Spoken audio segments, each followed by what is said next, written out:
નમસ્કાર મિત્રો, એ Pathshala by DB Hariyani YouTube channel ઉપર ફરી એક વખત આપનું હાર્દિક સ્વાગત છે.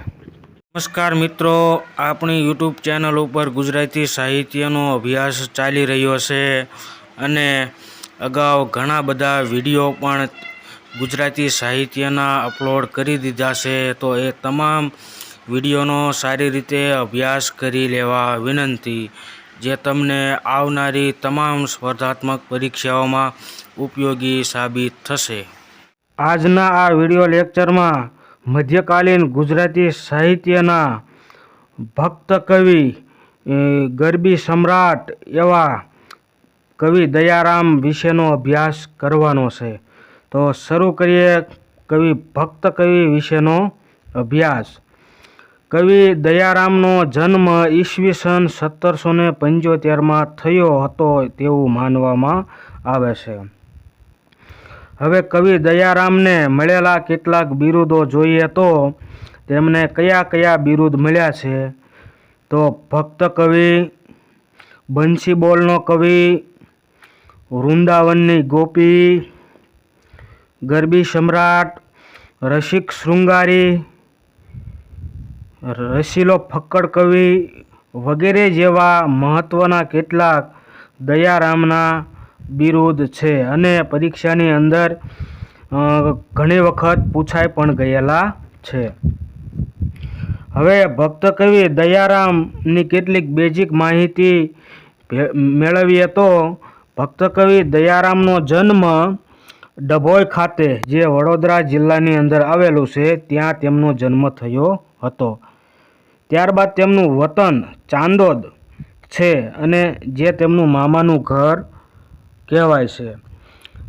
ત્યારબાદ તેમની માતાનું નામ રાજકોર અથવા તો મહાલક્ષ્મીબેન હતું. તેમના પિતાનું નામ આનંદરામ ભટ્ટ હતું અને ભક્ત કવિ દયારામ છે એ ગરબીઓના ગાયક તરીકે ઓળખાય છે અને ભક્ત કવિ દયારામ એ ગરબીના પિતા તરીકે પણ ઓળખાય છે. મધ્યકાલીન ગુજરાતી સાહિત્યના છેલ્લા કવિ ગણાય છે. ભક્ત કવિ દયારામ છે એ મધ્યકાલીન ગુજરાતી સાહિત્યની શરૂઆત નરસિંહ મહેતાથી શરૂઆત થાય છે અને છેલ્લા કવિ દયારામને ગણવામાં આવે છે. હવે વિદ્યાર્થી મિત્રો, અહીંયા આપણે ગુજરાતી સાહિત્યના બે મહત્વના સાહિત્ય પ્રકાર વિશે જોવાનું છે તફાવતની દ્રષ્ટિએથી. તો પ્રથમ સાહિત્ય પ્રકાર છે ગરબી. ગરબી સાહિત્ય પ્રકાર એ પુરુષ પ્રધાન સાહિત્ય પ્રકાર છે, જ્યારે ગરબા છે એ સ્ત્રી પ્રધાન સાહિત્ય પ્રકાર છે અને ગરબીના પિતા તરીકે દયારામને ઓળખવામાં આવે છે, જ્યારે ગરબાના પિતા તરીકે વલ્લભ મેવાડાને ઓળખવામાં આવે છે. એટલે કેટલીક વાર મિત્રો કન્ફ્યુઝન થતા હોય છે કે ગરબી શબ્દ એ સ્ત્રીલિંગ શબ્દ ધરાવે છે, પરંતુ એવું નથી. તે પુરુષ પ્રધાન સાહિત્ય પ્રકાર છે અને ગરબા સાહિત્ય પ્રકાર પુલ્લિંગ જાતિ લાગે, પરંતુ એવું નથી, તે સ્ત્રી પ્રધાન સાહિત્ય પ્રકાર છે. હવે ભક્ત કવિ દયારામને કોણે શું કહ્યું, એટલે કે આપણા ગુજરાતી સાહિત્યના અમુક કવિઓએ દયારામને કીધેલું છે. તો શું કહ્યું છે? તો તેમાં સૌપ્રથમ કવિ નલ્લાલાલે દયારામને શું કીધું છે કે પ્રાચીનતાના મોતી વર્ષતા છેલ્લા રસ મેઘ કવિ, એવું દયારામને કવિ નન્નાલાલે કીધેલું છે. આ ઉપરાંત કવિ કનૈયાલાલ મુનશીએ શું કીધું છે? નિતાંત શૃંગાર કવિ, એવું દયારામને કીધું છે. અમારી યુટ્યુબ ચેનલ ઉપર નવા હોય તો ચેનલને સબસ્ક્રાઈબ કરી લો અને બાજુમાં આપેલ બેલ આઇકનને ચાલુ રાખો, જેથી કરી આવનારા નવા વિડીયોની નોટિફિકેશન તમારા મોબાઈલમાં મળતી રહે. અને જો અમારો વિડીયો ગમ્યો હોય તો વિડીયોને એક લાઇક આપી અને તમારા મિત્ર સુધી શેર કરવા નમ્ર વિનંતી છે. હવે દયારામનો આગળ અભ્યાસ કરીએ તો દયારામ સાંઠોદરા નાગર બ્રાહ્મણ હતા અને તેઓ કૃષ્ણલીલા અને કૃષ્ણ પ્રેમનું નિરૂપણ કરતી ગરબીઓ માટે જાણીતા છે. હવે ભક્ત કવિ દયારામ અને નરસિંહ મહેતા બંને છે એ નાગર બ્રાહ્મણ હતા, એ બાબત ધ્યાનમાં રાખજો. હવે આગળ જોઈએ તો દયારામે 3 વખત ભારત યાત્રા કરી અને 7 વાર શ્રીનાથ દ્વારની યાત્રા કરી. તેઓએ વ્રજ, મારવાડી, મરાઠી, પંજાબી, બિહારી, સિંધી, ઉર્દુ અને ગુજરાતીમાં કાવ્ય રચનાઓ કરેલી છે.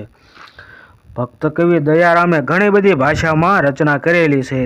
એ જે અહીંયા જણાવેલી તમામ ભાષાઓમાં કાવ્ય રચનાઓ રચેલી છે દયારામે. આગળ જઈએ તો જીવનના ઉત્તરાર્ધમાં માંદગીના સમયમાં વિધવા રતનબાઈએ દયારામનું ઘર સંભાળી અને તેની સેવા ચાકરી કરી હતી. કનૈયાલાલ મુનશી શું કહે છે તો તેમણે કહ્યું હતું કે દયારામ એટલે નરસિંહ મહેતાથી પ્રારંભ પામેલી મધ્યકાલીન કવિતાનું જાણે કે પૂર્ણ વિરામ છે તેવું કહ્યું છે કનૈયાલાલ મુનશીએ. કનૈયાલાલ મુનશીએ દયારામને મધ્યકાલીન કવિતાનું જાણે કે પૂર્ણ વિરામ છે તેવું કહ્યું છે. કવિ નન્નાલાલે દયારામને ગુજરાતની ગોપી કહીને નવાજ્યા છે. કવિ નન્નાલાલ છે તેમને દયારામને ગુજરાતની ગોપી કહ્યા છે. હવે દયારામ વિશે એક જે વ્યક્તિ હતા ઈચ્છારામ ભટ્ટ નામના, તેમને ઉદ્ગારો ઉચ્ચાર્યા છે અને અગાઉ પરીક્ષામાં પણ પૂછાઈ ગયેલા છે. કયા ઉદ્ગારો છે તો તેમને કીધું કે બેટા તું બીજો નરસૈયો થવાનો છે, તું હિન્દુસ્તાનના તીર્થોની યાત્રા કર, તારી દ્રષ્ટિ ખુલી જશે. આવું ઈચ્છારામ ભટ્ટે દયારામ માટે ઉદ્ગારો ઉચ્ચાર્યા હતા. હવે ભક્ત કવિ દયારામની મહત્વની કૃતિઓ જોઈએ તો ઋતુ વર્ણન પરીક્ષામાં પૂછાઈ ગયેલી છે. ઝઘડો લોચન મનનો, રસિક વલ્લભ પણ પૂછાઈ ગયેલી કૃતિ છે. ભક્તિ પોષણ, રસિક રંજન, ભક્તિ વિધાન, સત્યભામા વિવાહ, રૂકમણી વિવાહ, આ બંને જે કૃતિ છે એ કવિ નરસિંહ મહેતાની પણ છે અને દયારામની પણ છે. એ બાબત ધ્યાનમાં રાખજો. ત્યારબાદ આગળ જોઈએ તો પ્રેમ રસ ગીતા, પ્રેમ પરીક્ષા, હનુમાન ગરુડ સંવાદ, પ્રબોધ બાવની, અકળ લીલા, શ્રી કૃષ્ણ સ્તવન ચંદ્રિકા, ભક્તવેલ, શ્રી હરિભક્ત ચંદ્રિકા, મીરા ચરિત્ર, શ્રી કૃષ્ણ જન્મખંડ, સારાવલી, પત્રલીલા, કમળલીલા, રૂપલીલા, મુરલીલીલા અને દાન ચાતુરી વગેરે જેવી દયારામની મહત્વની કૃતિઓ છે. હવે કવિ દયારામની મહત્વની પંક્તિ જોઈએ તો નીચે દર્શાવેલી તેમની પંક્તિઓ છે. લોચન મનનો રે કે ઝઘડો લોચન મનનો, રશિયા તે જનનો રે કે ઝઘડો લોચન મનનો. આ પંક્તિ છે એ દયારામની છે. ત્યાર પછીની પંક્તિ છે વૈષ્ણવ નથી થયો તું રે, હરિજન નથી થયો તું રે, સિદ્ધ ગુમાનમાં ઘૂમે. ત્યારબાદ શ્યામ રંગ સમીપે ન જાવું. એના પછીની પંક્તિ છે જો કોઈ પ્રેમ અંશ અવતરે, પ્રેમ રસ તેના ઉરમાં ઠરે. આવી સરસ મજાની પંક્તિઓની રચના કરેલી છે. અને આગળ જોઈએ તો એક વરિયો ગોપીજન વલ્લભ, નહીં સ્વામી બીજો. આ પંક્તિ અગાઉ પરીક્ષાની અંદર પૂછાઈ ગયેલી છે. હવે આપણે દયારામ વિશે અગાઉની પરીક્ષાના કયા કયા પ્રશ્નો પૂછાઈ ગયા છે એ તમામ પ્રશ્નોનું સોલ્યુશન મેળવીએ તો પ્રથમ પ્રશ્ન છે દયારામ નામ સાથે કયું સાહિત્ય સ્વરૂપ સંકળાયેલું છે તો દયારામ સાથે ગરબી સાહિત્ય સ્વરૂપ સંકળાયેલું છે. ત્યાર પછીનો પ્રશ્ન છે ગરબીઓના ગાયક કોણ છે તો ગરબીઓના ગાયક તરીકે દયારામ ઓળખાય છે. ત્યાર પછીનો પ્રશ્ન છે રૂકમણી વિવાહ કૃતિના રચયિતા જણાવો તો રૂકમણી વિવાહ કૃતિના રચયિતા દયારામ છે. જુઓ વિદ્યાર્થી મિત્રો, રૂકમણી વિવાહ કૃતિ પૂછી છે અને રૂકમણી વિવાહ ભક્ત કવિ દયારામની પણ કૃતિ છે અને નરસિંહ રામની પણ કૃતિ છે અને ઓપ્શનમાં પણ બંને ઓપ્શન આપેલા છે, બંને કવિના નામ આપેલા છે ઓપ્શનમાં. તો અહીંયા પ્રાયોરિટી આપણે ભક્ત કવિ દયારામને આપવાની છે રૂકમણી વિવાહ કૃતિ માટે. ત્યાર પછીનો આગળનો પ્રશ્ન છે પદો અને ગરબીઓથી લોકપ્રિય બનેલા કવિ શ્રી દયારામ ક્યાંના વતની હતા?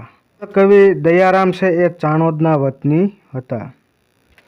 ત્યાર પછીનો પ્રશ્ન છે જે કોઈ પ્રેમ અંશ અવતરે કાવ્યના કવિ કોણ છે? તો આ કાવ્યના કવિ છે દયારામ. પ્રશ્ન રિપીટ થાય છે. ત્યાર પછીનો પ્રશ્ન છે, ગોપીનું મન કૃષ્ણમય હોવાથી તેને કાળા રંગની વસ્તુઓમાં કૃષ્ણ દેખાય છે. આવો ઉલ્લેખ કરનાર કવિનું નામ જણાવો. તો એ કવિ દયારામ હતા. ત્યાર પછીનો પ્રશ્ન છે, નીચેનામાંથી દયારામની કૃતિ ઓળખી બતાવો. તો ઓપ્શન આપેલા છે તેમાંથી ઓપ્શન સી સાચો જવાબ રહેશે. જે કોઈ પ્રેમ અંશ અવતરે આ કૃતિ છે એ દયારામની છે. તો ઓપ્શન જોઈએ તો એમ ઉગાડ્યો ચંદ્રહાસ એ પ્રેમાનંદની છે. નીચેનામાંથી કયા કવિનો જન્મ વડોદરાના ચાંદોદ ગામમાં થયો હતો? તો ભક્ત કવિ દયારામનો ચાંદોદમાં જન્મ થયો હતો. ત્યાર પછીનો પ્રશ્ન રિપીટ થાય છે. એની પછીનો પણ પ્રશ્ન રિપીટ થાય છે, પરંતુ કાવ્ય પંક્તિ થોડીક વધારે પૂછાયેલી છે. જોઈ લે. જે કોઈ પ્રેમ અંશ અવતરે પ્રેમ રસ તેના ઉરમાં ઠરે પંક્તિના સર્જકનું નામ જણાવો. આ પંક્તિના સર્જકનું નામ છે ભક્ત કવિ દયારામ. એની પછીનો પ્રશ્ન રિપીટ થાય છે. એની પછીનો જે પ્રશ્ન છે, કવિ નન્નાલાલે કોને પ્રાચીનતાના મોતી વરસતા છેલ્લા રસ મેઘ તરીકે ઓળખવ્યા છે? તો ભક્ત કવિ દયારામને ઓળખવ્યા. જો અહીંયા પ્રશ્ન પૂછાઈ ગયો છે, કવિ નન્નાલાલે કોને પ્રાચીનતાના મોતી વરસતા છેલ્લા રસ મેઘ ઓળખાયા છે? તો કે દયારામ. ત્યારબાદ ભક્ત કવિ દયારામનું જન્મસ્થળ જણાવો. તો તેમનું જન્મસ્થળ ડભોઈ છે. એની પછીનો પ્રશ્ન છે, એક વર્યો ગોપીજન વલ્લભ નહીં સ્વામી બીજો. આ પંક્તિના સર્જકનું નામ જણાવો. તો આ પંક્તિ ભક્ત કવિ દયારામની છે. એની પછીનો પ્રશ્ન છે, ભક્ત કવિ દયારામની કૃતિ જણાવો. તો રસિક વલ્લભ એ ભક્ત કવિ દયારામની કૃતિ છે. દશમ સ્કંદ એ કવિ ભાલણ અને પ્રેમાનંદની કૃતિ છે. પછીનો પ્રશ્ન રિપીટ થાય છે. ત્યાર પછીનો જે પ્રશ્ન છે એ જોઈએ તો, બેટા તું બીજો નરસિંહો થવાનો છે, તું હિન્દુસ્તાનના તીર્થોની યાત્રા કર, તારી દૃષ્ટિ ખુલી જશે. સુપ્રસિદ્ધ કથાકાર વિદ્વાન એવા ઈચ્છારામ ભટ્ટ દ્વારા ઉદ્ગારો કોના માટે ઉચ્ચારવામાં આવ્યા હતા? તો ઉદ્ગારો છે એ દયારામ માટે ઉચ્ચારવામાં આવ્યા હતા. Thank you for watching.